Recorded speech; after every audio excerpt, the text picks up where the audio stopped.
Chris here from Conversations with Chris and Crystal. November is Aviation History Month, and I would like to speak a little bit about Harriet Quimby. What has she got to do with aviation history, you may be wondering?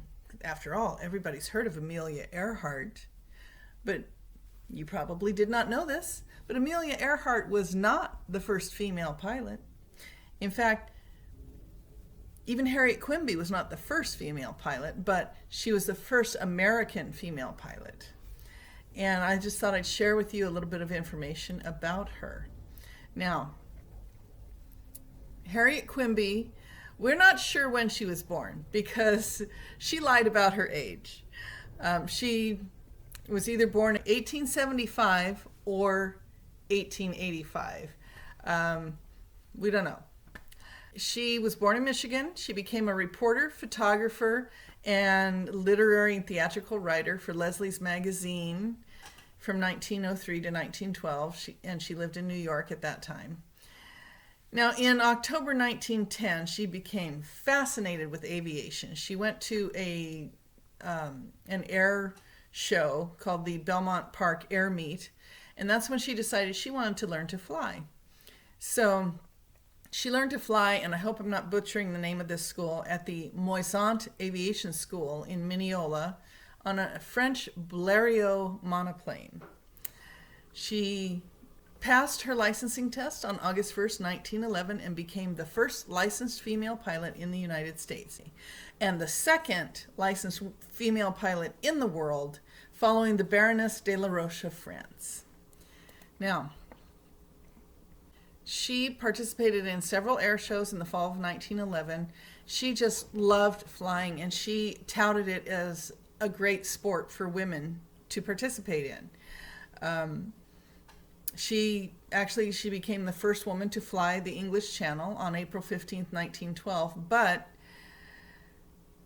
in case that time period doesn't sound quite familiar to you, that was right after the Titanic sank. So she did not get headlines or anything. So the world pretty much didn't even realize that it had happened. And it's kind of sad, but she was rather radical for her time. She smoked, she owned a car and drove at fast speeds. She flew the plane, traveled the world extensively. She was called a China doll because she was so petite and delicate featured. They also called her Green-Eyed Beauty. She wore a plum-colored satin flying suit that she herself designed. It became a fashion trend. And then they also called her the Dresden Doll Aviatrix. Her fans called her that because of her dashing and feminine image. She wore a good luck charm every time she flew. And she was even offered the opportunity to become the first female airmail pilot. But that never came to pass because on July 1st, 1912, at the Harvard-Boston Air Meet, she was thrown out of her airplane, she and her passenger, and they landed in the shallow water below and were killed.